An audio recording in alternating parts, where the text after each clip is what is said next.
Having a lovely morning right here in Windhoek. My name is Shaquan, and once again, I have the pleasure, and I'm really, really blessed to be having a conversation with the speakers at the IMC conference, or the Nedbank IMC conference. And right now, we are joined by Craig Shapiro, who's also going to give us a little bit of insight on what we can expect at the IMC conference itself, but then also what he does for a living, and also how we can somewhat apply that to our own careers and how we can thrive in our spaces.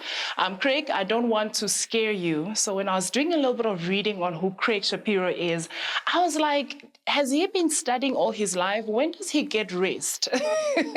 That portfolio is Firstly, long. well, that's very kind of you. Thank you very much for having me. Yeah. It's such a privilege to be part of this conference. It's something I believe very much in. And I think, just the amount of time and effort I've put into this really talks to my curiosity and interest in the subject matter. And I really believe that there's a lot of value to be had and a lot of value I can add, in particular to marketing. I often joke that IP lawyers are failed marketers or weren't creative enough to be marketers. And so it really is, it's wonderful to be able to collaborate and play in this space. Oh, fantastic. No, I'm pretty sure that your slot is going to be one to remember, if you will.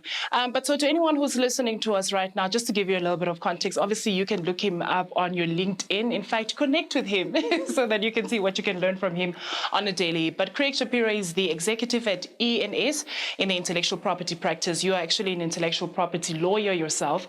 How long have you been in this space for, and what is the one thing that still drives you to be passionate about this space still today? So I've been practicing for 16 years now. And in particular, my focus has been the commercialization and monetization of intellectual property. And really, I love business. I'm absolutely obsessed with business. I devour as many business books and podcasts as I can.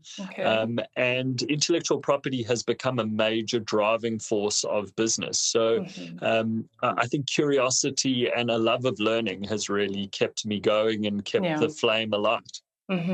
So you mentioned that you are very big on podcasts, right? And I have to say, maybe that's the one thing that, maybe other things that we have in common as well. I cannot live without my podcasts. What is the one podcast that you recently listened to that has just been memorable? And with every other conversation that you're having, probably even with your colleagues, maybe with your family at home, you keep making reference to this podcast. What podcast is that?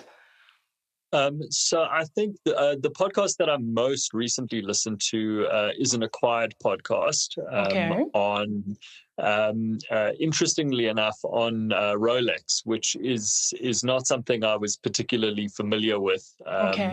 But just listening to an in-depth knowledge on how these businesses were started. In fact, Rolex became Rolex because the founder of Rolex studied the patent journals that were being published and all the new patent filings until he found a mechanism that could keep pocket watches at the time waterproof and were small enough to wear on the wrist. And that was really the turning point for Rolex and helped Rolex become that business.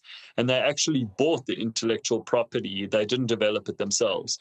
I'm always fascinated to find in all the podcasts that I listen to, intellectual property is often a major driving force. And these businesses, these massive businesses that start off small, become big because people really have valued intellectual property and understood how to build it and how to commercialize it. Makes sense. All right. Oh, by the way, you need to link us a little bit later on with that podcast. I would love to watch it for myself, just for the sake of it. You know what I mean? So that I can reference Craig plugged me on this the next time. I think it is a 5-hour podcast, so it's a bit of a commitment. You might have to break it up. But absolutely, I'd be happy to. I'll stretch it out throughout the week, okay? So, Craig, let's get to know you a little bit based on your career, right? We all know that there are so many struggles and so many battles that we have, in our personal lives that sometimes also influence our careers and so forth. What would you say is a sacrifice or a turning point in your career that truly helped you succeed that you rarely talk about? So I think a critical moment in my career was at my previous firm. I'd started my own firm, in fact, about 10 years ago, All right. and had built that and became the CEO of the firm, or took on the role as CEO. And during COVID, really, there was this pivotal moment where all the law firms pretty much in the world, but in South Africa, took a view of reducing everyone's salary. And in that moment, our executive team took a hard decision that we were going to really look after our staff. We were going to put them first. We were going to pay them in full. It was considered a foolish step. But At the what it time. taught me was absolutely. But we really prioritized our team. And what it taught me was that if you look after the people around you, they will look after you. And we really built an unbelievable team, an unbelievable firm. And it was based on investing in our team and really trusting them, treating them with respect. And law, like life, is not a solo sport. And I think in law in particular, a lot of people see a single lawyer and think, oh, that person is a great lawyer. But really, it's impossible to practice law in a vacuum. It's so important to surround yourself with quality people, quality teams. And I think the same is true in all businesses and in your personal life. I think building these networks personally and professionally is really the catalyst for success in all aspects of your life. Yeah, no, makes sense, honestly. And it actually kind of like taking me to what your talk would actually be at the IMC conference. First of all, from a scale of 1 to 10, how excited are you about actually being on a platform like this and sharing your knowledge with the rest of the world? I'm a 12. Anyone who knows me, I love being on stage. Okay. I love this topic. And I believe very much in trying to add value where I'm able to. And I think that I can add value. I think it's something that, the title of my topic is the things they don't teach you about IP and marketing school. Yes. And the truth is, they didn't teach these things to me in law school. And so I think that it's quite important to try to share the knowledge that I have. These principles are not complicated. People look at IP as this like foreign branch of law that like no one knows much about. Yeah, and could probably not even be intertwined everyone, with marketing. Yeah, well, and exactly, no one really understands what it is, but they all have very strong ideas about what it is. And so just debunking a lot of the myths, just trying to make it simple and understandable so that people can understand, these are the tools of everyone's trade. And in particular in marketing, all you're doing all day is creating intellectual property. And so understanding the framework and the rules can really help you add a lot of value to your job and to your business. And to your business as well, yes. So speaking of that, actually, I've seen that, which, South African content creators in general are very fortunate that they can actually make a living off of content creating because obviously the regions are monetized on so many platforms, right? But I think it's really important that they also pay attention to your conversation or your slot at the IMC conference itself, only because there needs to be a shift between IP and marketing as well. But how do you think the two industries can actually collaborate a little bit more? So, I think, as I said before, I think actually marketing and influencers, they are actually built on intellectual property. Yes. So it's not necessarily a collaboration. This is a not negotiable. They need to understand the rules of the game, A, to avoid falling foul of them and ending up in lawsuits, but B, more importantly, understanding how to monetize it. Because if you're able to live off your creative endeavors, then the world benefits because we get to share. We get to share in your creative works, and you get to benefit because you get to live off it. And so there's an interesting stat that at present, about 90% of the value in the S&P 500 is made up of intellectual property, and that has increased about threefold over the last 70 years. So we can see an increasing importance in business in the value of IP. And so I think that the question isn't how do we collaborate? The question is, if you don't understand this field, and the rules and how intellectual property works, you're going to be left behind. Like, this is now a critical part of your business tool understanding and arsenal, same as like having a balance sheet and understanding how to read financials.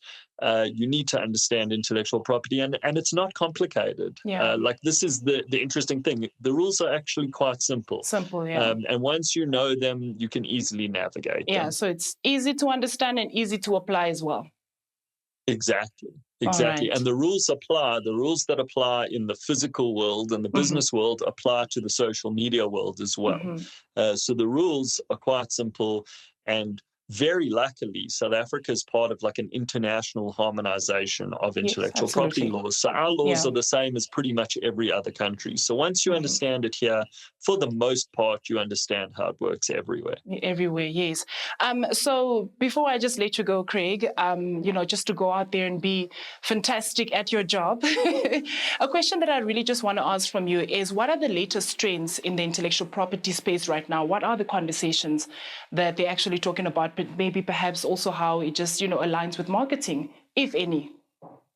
Yeah, so I mean, a lot of the hot topics are centered around AI, and presently, or the conversation that's been going on a lot is around copyright, which ironically also feeds into the AI discussion. And the questions surround are really about the limitations of ownership of copyright has become a very central issue, because that's core to both the AI discussion and the new copyright bill in South Africa. And so the question is, how much are we willing to allow the free use of copyright online? And how much should content creators benefit from their creations? And that content is not just social media content, but artistic works, musical works, literary works. And so we're seeing a major confluence of this, and there is a balancing of rights to be had. We want content creators to benefit from their creative works, because that's how the world gets to enjoy music and art and theater and film. But we also have entered a digital age where a lot of this content is being used online, and drawing those limits and those lines has become a very, very contentious issue. I tend to err on the side of protecting the rights, because I think we all lose out. The whole purpose of intellectual property law was to try and encourage people to share their creative works, and in doing so, allow them to benefit commercially. And but that does need to be balanced with the understanding that all creative endeavors result from standing on the shoulders of giants, seeing what other people have done, copying ideas in legal ways, and developing art and industry. And so this tension's existed from the beginning. It's existed for 300 years. It will exist for all the new technologies. And so I don't think AI is a new technology that warrants any special dispensation. I think it was the same when we went digital. I think the same rules should apply, but it'll be interesting to see where we land. Yeah, no, absolutely. Craig, thank you so much for your time. I think that was insightful itself. And I honestly just got excited about what more you could actually share in your slot. But before I let you go, I have a very important question. I think this is going to be the most important question that I'll ask you for this session. Do pineapples actually belong on pizza? I mean, this is maybe the most divisive issue that you could have asked me. Come on, I fall on the side of pro pineapple. I know that's the minority view, but I'm pro pineapple. Okay, then I'm with you. Then at least we have that in common as well. Brilliant. Yeah, Craig, thank you so much for your time. All the best with obviously prepping yourself for the IMC conference, but I know that it's going to be insightful, and there's so much that people can actually take away from your conversation. But thank you so much for your time. We're truly grateful. Thank you. All right. Thank you. Such a pleasure. Awesome. Have a fantastic day, Craig. Take care. All you right. too. Bye-bye. Bye.